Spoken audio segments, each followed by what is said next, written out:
So what's this all about, these POWs, and why is it necessary to hoax POWs in the Third Reich? Well, let's join the documentary and I'll try to make some comments. The German POW system grew as the war progressed. They took a lot of prisoners in 39 and 40. Okay, now let's talk a little bit about that. The lie grew as, quote, the lie of the war progressed. Now, how does the lie grow? Little by little by little. And it has to do with, quote, shooting down planes.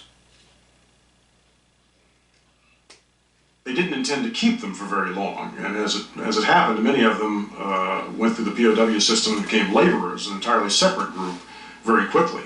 Once they started to capture increasing numbers of Americans and British, they couldn't legally put out on the farm. Okay, so once they started capturing Americans and British, now you understand that according to history, physical landing in Europe didn't take place until what they call D-Day, June 6, 1944. So basically speaking, all this capturing of people was done because airplanes were shot down. Now let me try to shoot down something for you.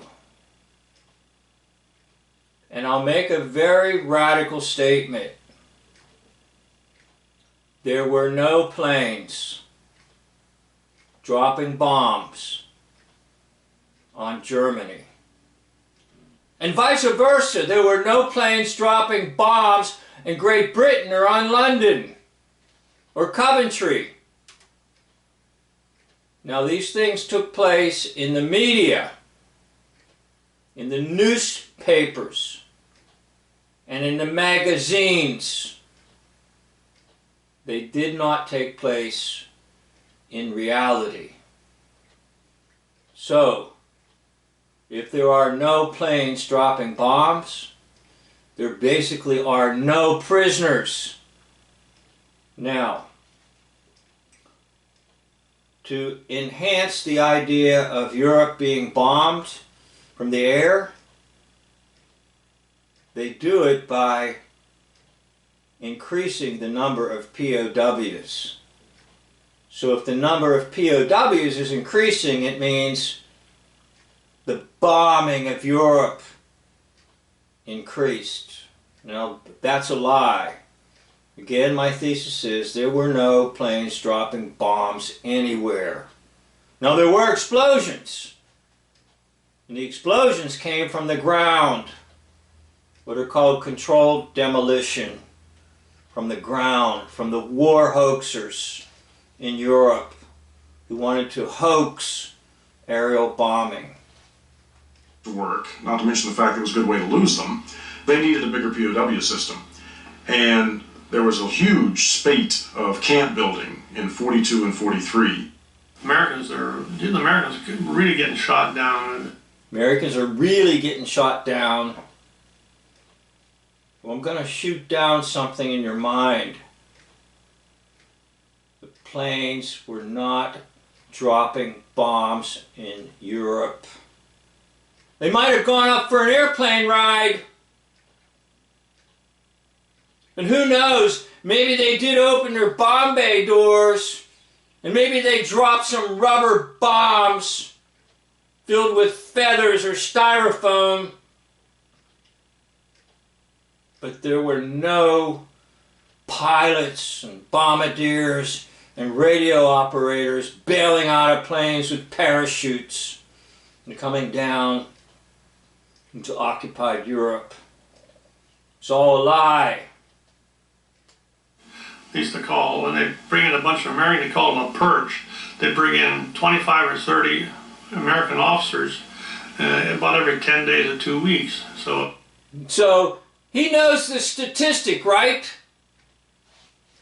He knows About every 10 days, 2 weeks, you're bringing in 30 officers.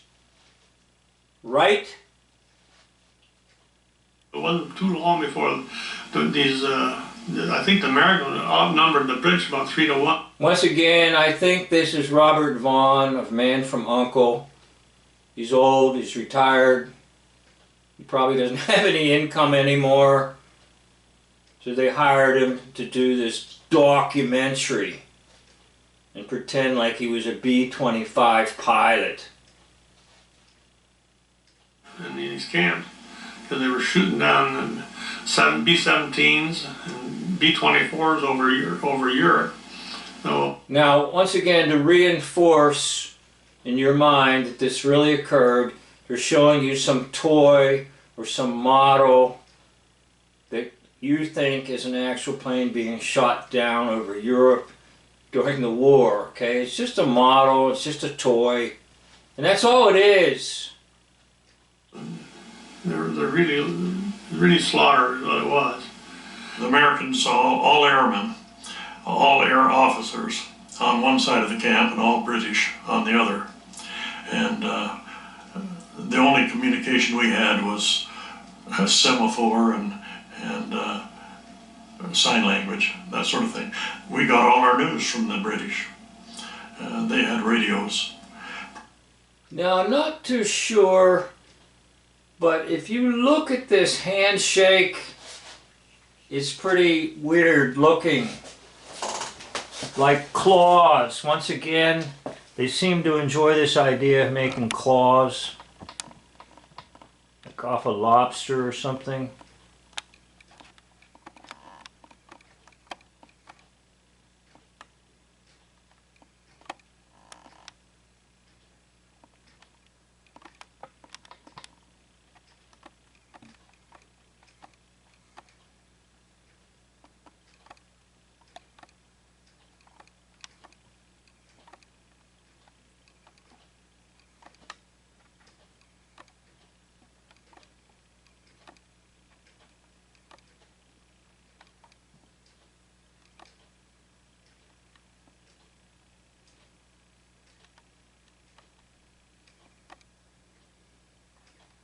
Now that could be their way of doing the devil horns. And another thing that you need to notice, again, the brick wall is a sign of Masonic play, the brick wall.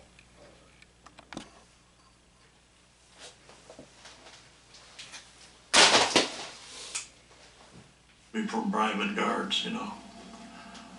But that's where we ended up, and that's where I spent most of my time, was in Saigon.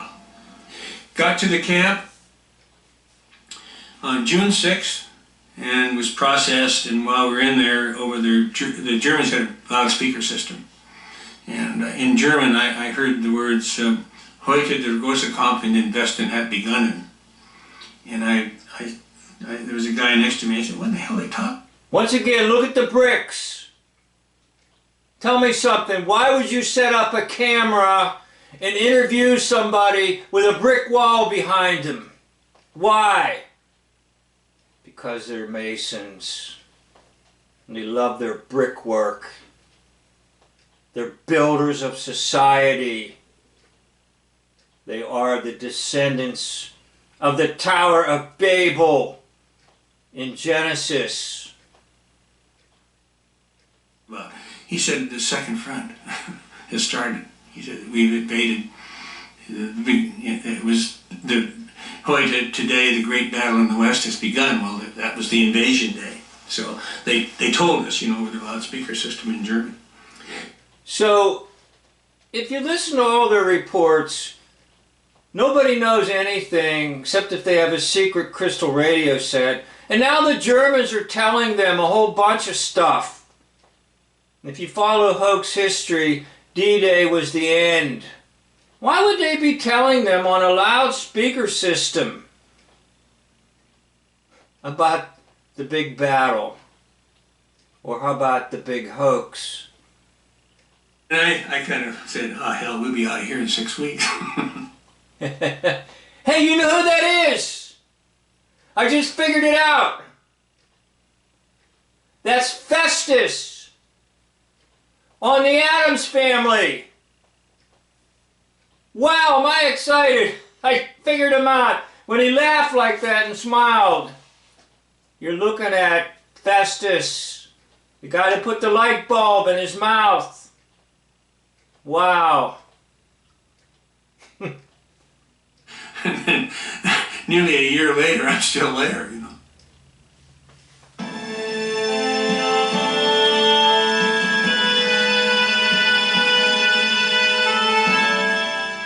About 14 barracks, and each barrack had about 8 rooms. Each room held about 8 men, and then on either end there were 2 rooms that hold 2 people. And generally that was kept for the guy in charge of the barracks. They call it barracks commander. I was barracks commander, so you're. Once again, I believe this is Robert Vaughn, man from Uncle. Well, I was in charge. Go, keep going with your fantasy story about these non-existent POW camps for these so-called down flyers. Liaison between the senior American officer and his staff and your people in your barracks. So if you had to pass anything on, they'd pass it on to us, and we'd pass it on to the men in the barracks. And then the other room was a nighttime privy. Each room had a little stove where they gave us, I don't know, just a few lumps of coal, 5 or 6 lumps of coal that we could burn every day. Okay, so we're back to the 5 or 6 lumps of coal. I did a video on this dude and his 5 or 6 lumps of coal a day.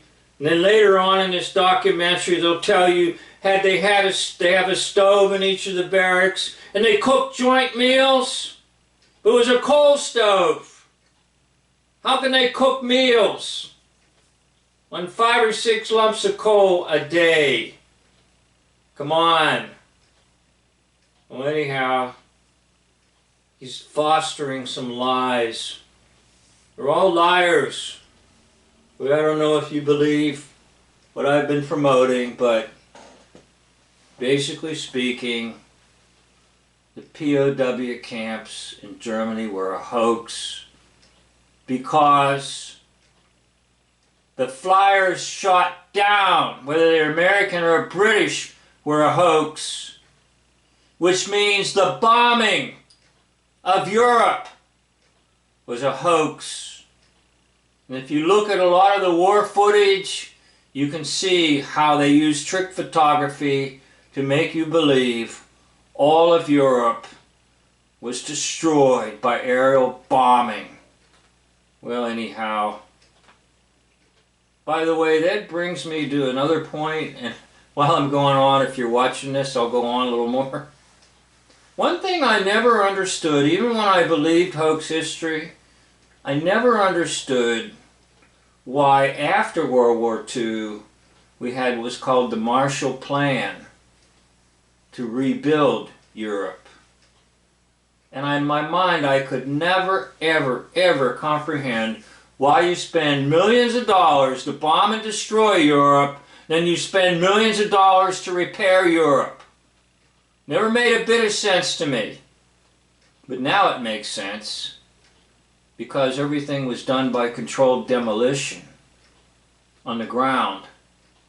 And they wanted to rebuild Europe the way they wanted it. So they just got rid of a bunch of junk buildings. And that's basically what you see in all war hoaxing, is the remodeling of cities in the name of a war that never, ever happened.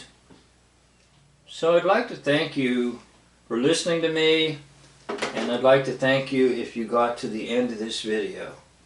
This concludes this video, and this is ending the series I did on the silly things POWs have said.